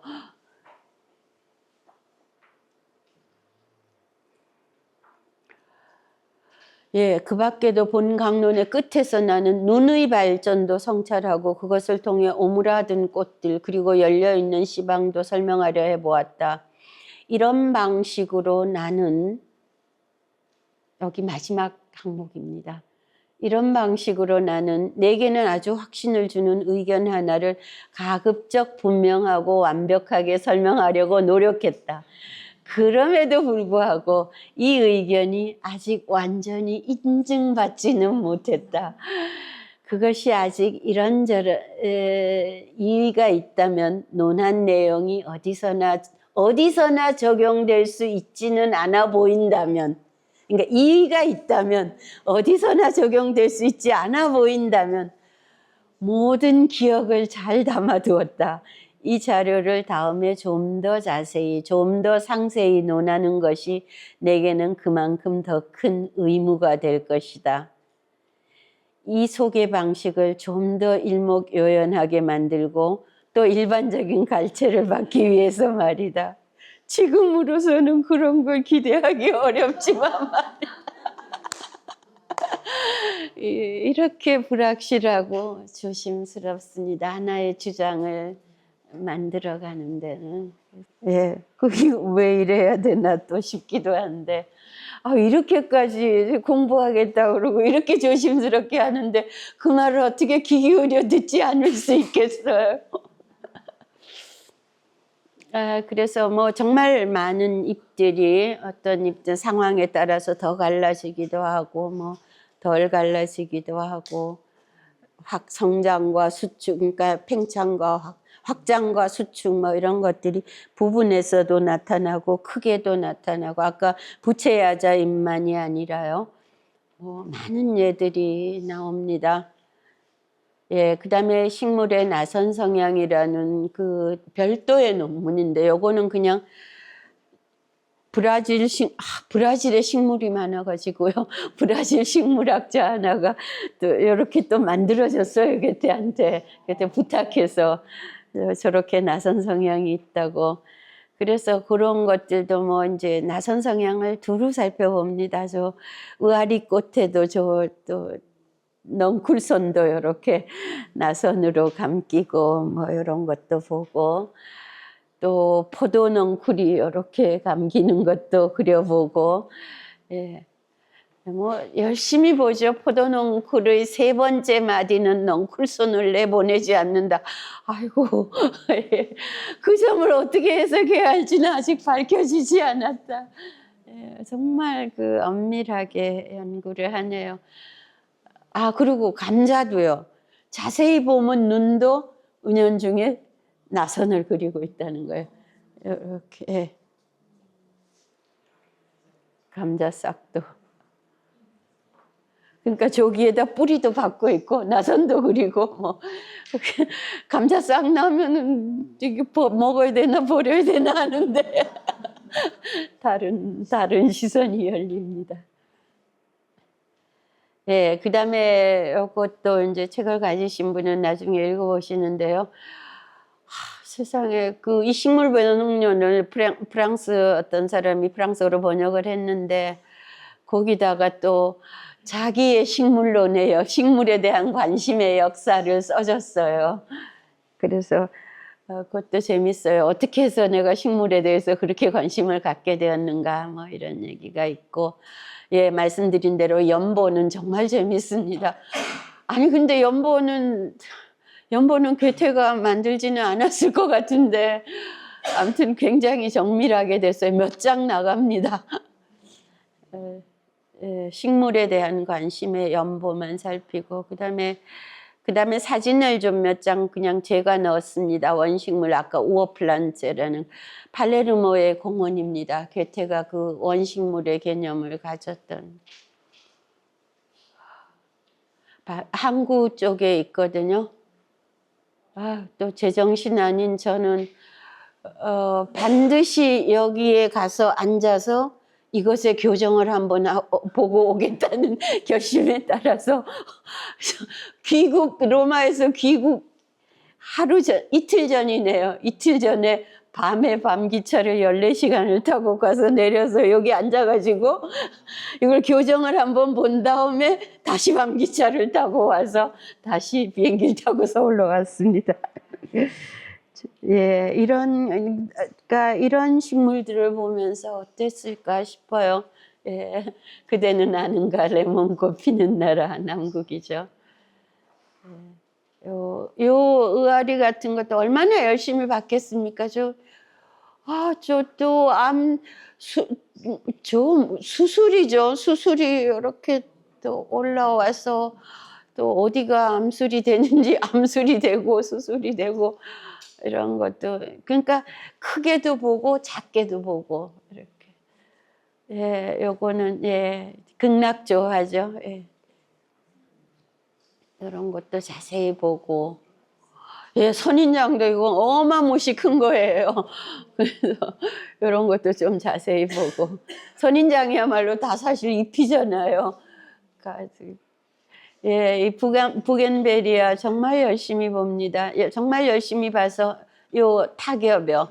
그래서 우리 빨간 게 다 꽃인 줄 알았는데 저건 전부 잎이고 타겹이고 속에 조그만 꽃인 저 조그만 꽃을 보호하려고 보호도 하고 벌써 거기 예. 그러니까 저 색깔은 수정을 해줄 벌레를 부르기 위한 것이야 이렇게 말해 버릴 수도 있죠. 그런 역할도 또 부수적으로 나오겠죠. 그러나 이것을 이 동력 안에서 설명을 한 거예요. 생명의 동력 안에서. 예, 아까 이런 오렌지 나무 잎들도 무궁화도 있고 무궁화도 솟아 나와서 예. 아, 파도바 식물은요. 예, 이겁니다. 괴테가 본 그 부채 야자를 1786년에 봤어요. 그걸 여지까지 저렇게 나무 하나를 위해서 온실을 지어가지고 저렇게 보존을 하고, 괴테는 이탈리아 사람도 아니잖아요. 그리고 그 안에, 아까 제가 찍은 게 그 안에 겁니다. 그 잎이 이렇게 가는 거 다. 예, 이게 이탈리아에서의 낱장 메모들입니다. 이거 뭐, 예, 뭐 그냥 자기 자신을 위한 메모기 때문에 우리가 읽을 수는 없어요. 그러나, 이런 게 많은 게 쌓여 있어서. 아, 이탈리아 여행하면서요, 계속 그림 그리지, 이 메모 쓰지, 돌만 보면 다 모아서 들고 오죠. 내가 다시는 돌 안 갖고 가 그러면서 좀 무거워야 말이죠. 아, 그래서 모아놓은 돌이 18,000종이고 식물 채집도 말씀드린 대로 남아있는 것만 2,500종이에요. 지금 시간이 얼마가 지났는데, 아, 괴테도 이상하고 다른 사람도 이상해. 그래서 제 입에 붙은 말이, 독일에서 괴테, 실러, 베토벤, 모차르트도 부럽지만 그들이 있게 하는 사람이 제일 부럽다는 얘기를 합니다. 괴테 식물 변형론에 등장하는 식물 70종이 있고요. 한 식물학자의 소감이 있는데요. 이거를 좀 읽어드리는 걸로 마무리를 하겠습니다. 어떤 식물학자가 오셨어요. 그래가지고 한번 읽어봐 주실 수 있어요 했더니 다 읽어보고 여기에 언급되는 70종을 다 학명 정리해서 쫙 뽑아 놓으시고, 앞으로 이분의 원대한 계획은 여기 괴테하우스를 지으면 그 앞에 온실을 지어서 이 70종을 다 집어넣는 거예요. 괴테하우스 일단 좀 지어야 되는데. 아무튼 그 노학자여서 제가 앞에 괴테의 남다른 식물 사랑을 접하면서 이렇게 써놨는데 사실 잘못했습니다. 본인은 괴테의 남다른 식물 애정을 접하면서 지구에서 생명세계는 동물, 미생물로 구성된다. 동물계에 속하는 인간들은 제대로 기능을 못하는 사람, 국회를 식물인간, 식물국회식으로 식물을 동물보다 열등한 생명체 취급하기도 한다. 움직이는 동물에 비해서 움직임이 적다는 연유에서 생긴 착각의 표현이라고 할 수 있다. 미동도 없는 것 같은 식물도 인간이 감지할 수 없는 활발한 움직임이 내부에서 이루어지고 있다. 살펴봤죠? 동물은 먹이나 짝을 찾아서 이동하면서 활동하지만 식물은 이동하지 않고도 필요한 에너지를 얻고 후대 생명을 보존하는 방법을 터득하여 동물보다 탁월한 생명의 지혜를 발휘하고 있다. 식물은 자연 친화적이고 평화주의 신봉 생명체라고 할 수 있다. 자연 친화적이고 평화주의 신봉 생명체라고 할 수 있다. 동물은 생명을 유지하기 위하여 다른 유기체에서 영양을 취하는 타급 영양체로 약육강식의 경쟁 관계로 생명 유지를 도모하고 있다. 반면 식물은 물, 탄산가스를 재료로 햇빛만 있으면 필요한 에너지원을 만드는 자급 영양체로 경쟁을 절제한 생명 현상을 나타내면서 평화스러운 자연 환경을 유지하는 데 기여하고 있다. 대문호로서 업적을 남기며 다양한 분야에 흥미를 가졌던 괴테가 식물에 깊은 관심을 갖고 연구하는 자세로 관찰하고 저술하는 기록까지 남겼다는 것은 당연한 발자취라는 감탄과 함께 경외심을 갖는다. 당시 괴테보다도 일찍 태어난 리네는, 괴테는 1749년에서 1832년이고 리네는 1707년에서 1778년입니다. 리네는 식물 분류의 기초를 다지며 이명법을 창시하고 7,700여 종의 식물을 발표하기도 하였다. 50년은 후에 출연하는 다윈은 다윈은 1809년에서 1882년입니다. 종의 기원을 발표로 생명계의 진화설을 제창하였다. 진화는 장기간에 걸쳐 일어나는 생명체의 변형 현상이라고 할 수 있다. 괴테가 말하는 식물체의 변형과도 일맥상통하는 개념이라고 본다면 그의 통찰에서 힌트를 얻었을 수도 있겠다는 상상도 해본다. 괴테 식물 연구를 언급한 식물학자 훔볼트가 다윈 연구에도 등장하고 있다. 지금 지구상에는 38만 종의 식물이 존재하고 그중 꽃피는 식물은 25만 종이라고 알려져 있다. 식물체 변형에서 가장 큰 변화는 꽃 피는 모습이다. 같은 모양의 잎 줄기가 반복되다가 전혀 다른 모습의 꽃의 출현은 획기적인 변형이라고 할 수 있다. 그렇죠. 획기적이죠. 현재 식물학에서는 영양생장에서 생식성장의 전이로 설명하고 있다. 영양생장에서 생식성장의 전이로 설명하고 있다. 괴테의 식물변형론에서 주장하고 있는 양극성, 확장과 수축과 맥이 통하는 해석이라고 생각하면서 200여 년 전 그의 통찰에 감탄한다. 당시 괴테가 깊은 관심을 가졌던 괴테 플란트, 우리나라 이름은 만손초랍니다. 손이 많은 것 같아요. 만손초는 특이하게도 영양기관인 잎의 가장자리 거치 부분에서, 거치가 뭐냐면 톱니바퀴처럼 된 잎이 거치입니다. 거치 부분에서 생장점이 형성되어 후대를 생산하는 식물 중에서도 드문 영양 번식 형태를 보이고 있는 식물이다. 이 식물이 괴테 눈에 띄었다는 것은 우연이지만 행운이라고 생각하면서 그의 관찰력에 또 한 번 경의를 표하고 싶은 심정이다. 이선하. 정말 덜덜 떨면서 이걸 드렸거든요. 그런데 이렇게 공들여 읽어주시고 어떤 요즘의 자연과학에서 보면 좀 너무 조심스럽고 당연한 것도 좀 조심조심 이런 게 있을 수도 있는데 식물학을 우리 평생을 바치신 분이 저렇게 써주시니까 너무 감사하네요. 화요일날 봉사 오시는 분들 혹시 계시면 화요일날 가끔 오십니다. 저는 신세만 졌는데 계속 신세만 집니다. 그리고 여기 예쁜 맨드라미도 다 그분이 심어주신 거고요.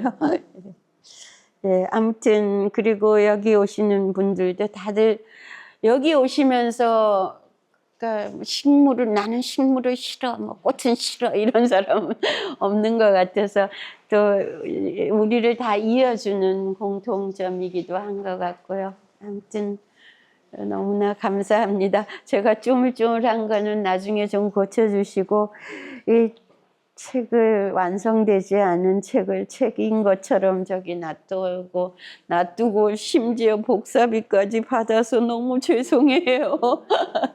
예, 이 정도로 하겠습니다. 그래도 질문 있으시면